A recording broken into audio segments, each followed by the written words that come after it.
I don't know if you remember, earlier in the year, I think it was, Josh, might have been the end of last year. God, I have to be honest with you. I'm getting to the stage where one month fades into another. But we had an interview with somebody called Maritha Clark, I think her name was. She was a head of a diversity type of commercial company that provided advice to government departments and corporations, businesses on diversity. Marita Schmidt, that was her name. She's South African, white South African woman. She was the chief executive of it. Well, I've just I get a every day I get a newsletter from the government, news, information, and events for the New Zealand Public Service. So it's essentially a curated newsletter, if you like, that sends to, I'm assuming, every public servant in this country, but certainly every elected official. I think I get it because I'm an elected member of a regional council. You don't get it. I suppose you could apply for it. I don't know. But it's called Inside Government. Okay? It's called Inside Government. And it highlights usually news of a daily basis of what's happening inside the public sector. And it's everything from a minister's meeting, and this I see this most recently, somebody in Saudi Arabia, I think, not Todd McClay's over there meeting the Minister of Saudi Arabia to try and get them to invest in New Zealand. We don't have a soccer team. They could invest in the New Zealand rugby team though. They're really heavy on their sport, so we could save women's netball if you just got the Saudi Arabians involved. Bit too big for the Saudis, but anyhow, it doesn't matter. But they also have just paraded the Diversity Awards New Zealand. This is being paraded through inside government to all the public sector, and it's being organised by this private company. I think they call themselves Diversity New Zealand. Actually, no, I'm sure they've got a Maori name somewhere in the middle of that. But and so they're asking for nominations. All right, we should nominate you, Josh. Because I mean, listen to the diversities, Josh. I wonder if I can get nominated too. There are 8 separate categories of awards, Josh. So this has got New Zealand government backing, and presumably they're going to be paying for the conference and doshing out the awards and everything like that. And here are the awards that highlight excellence in specific dimensions of inclusion, Josh. All right? So here they are.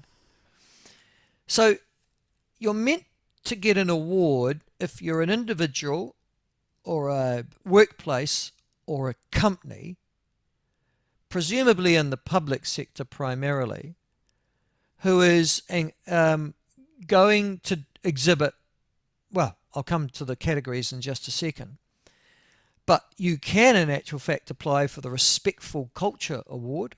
Do you think we get that one, Josh, if we applied? That might be interesting. I don't know. I'd nominate Sean's show for that.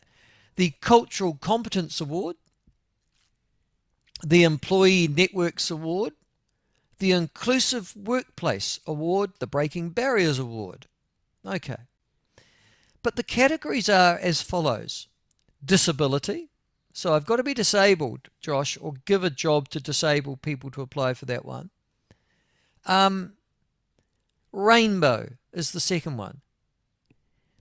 Josh, can you explain to me? I just want to know, because I might have missed it, or I had a dream and I've woken up and it's Rip Van Winkle time.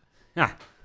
But can I just say, didn't we, for people who were lesbian or gay in this country, or bisexual or some sort of combination thereof, didn't we make all their acts legal in about 1986? Did I miss? I'm pretty sure we did, yeah. And then we removed all discrimination from them in the 1990s. I'm pretty sure I was in Parliament. I voted for it at the time. Actually, surely by rewarding them as discriminatory. That's the point that I was trying to make. Why, if we integrated gay people into our society completely by ending any discrimination against them, and then we wrote the Human Rights Act, which says it's a law, it's illegal to discriminate against them. Okay. Or anybody else on the basis of your sexuality or your gender or your colour or your culture. Why in 2025 do we need the Diversity Awards of New Zealand to recognise gay people as being special and that they need their own equity inclusive guidelines? Can you just explain that to me? Well, see, I'm really upset. I'm sure I'm talking to plenty of gay people now, Josh. I'm sure I'm talking to many people who are homosexual or lesbian, as the phrase goes, or rainbow, as you've got, this nice particular colloquial phrase. That's lovely. But I'm sure there are plenty of people like that, trans folk, blah, blah, blah, living lives, wanting to integrate into society and not wanting to be recognised for anything other than the contribution they make. Most of them wouldn't want an award of anything. Exactly. So now I'm suddenly saying, oh my God, you're gay. Hello. We've got an award for you. Why? Because you're a lesbian. Oh, well, listen, that's fine. I just want to be recognised for the job I'm doing as a doctor or a teacher or sports coach or, a farmer. No. You're a lesbian, though. Yeah. Yeah, well, no. You got to apply for these awards because there's a Rainbow Award feature for you. Yeah, nah, thanks. Nah. And I just extraordinary in 2025 that you should identify a group of people in New Zealand whose sexuality is no business but their own, just quietly, and that we've long stopped worrying about, and say, no, you need a Rainbow Award because you're diverse.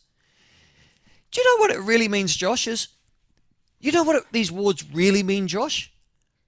You're special, but in a special education way. Yeah, that's exactly it.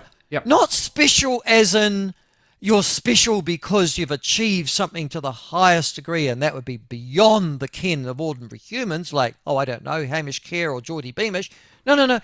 You're special because, well, frankly, you're not normal. You're disabled. Oh, poor bugger.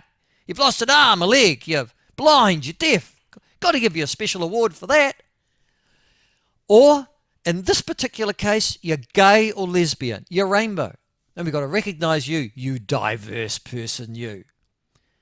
Honestly, it just, the liberal orthodoxy in this country that ironically wants to treat people who are different from them specially ends up just patronising them and treating them as if, well, frankly, they've got half the brain space of the average Kiwi.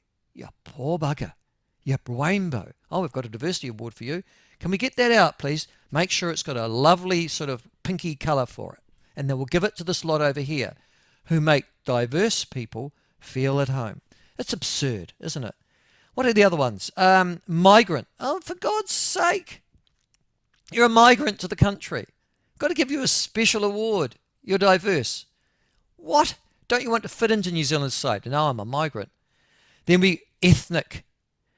Oh, I love this one. Generational equity. Oh, what are they giving you a prize for? Being old. I think that's what that means. Pathways for Maori. Oh, got to have that one, don't we? Neurodiversity. Oh, I think you or I might qualify for that one, Josh. Should we nominate each other? Oh, I'm sure we could work that out, yeah. Socioeconomic opportunity. The poorer the better, I'm presuming. Or does it work the other way? No, I'm fabulously rich. I should, in actual fact, be getting that. And respectful culture, which I've clearly failed this morning. But just, what? The New Zealand Diversity Awards, funded 2026, nominations are meant to be in by November, which rather than celebrate diversity, just like to divide us by it. And can I just apologise to every gay person in this country who thinks that they are part of normal society and expects to be judged upon what they're like as a human being and their contribution to the society and economy, sorry, but we've got a special award for you. You rainbow person. You're diverse. Dear God.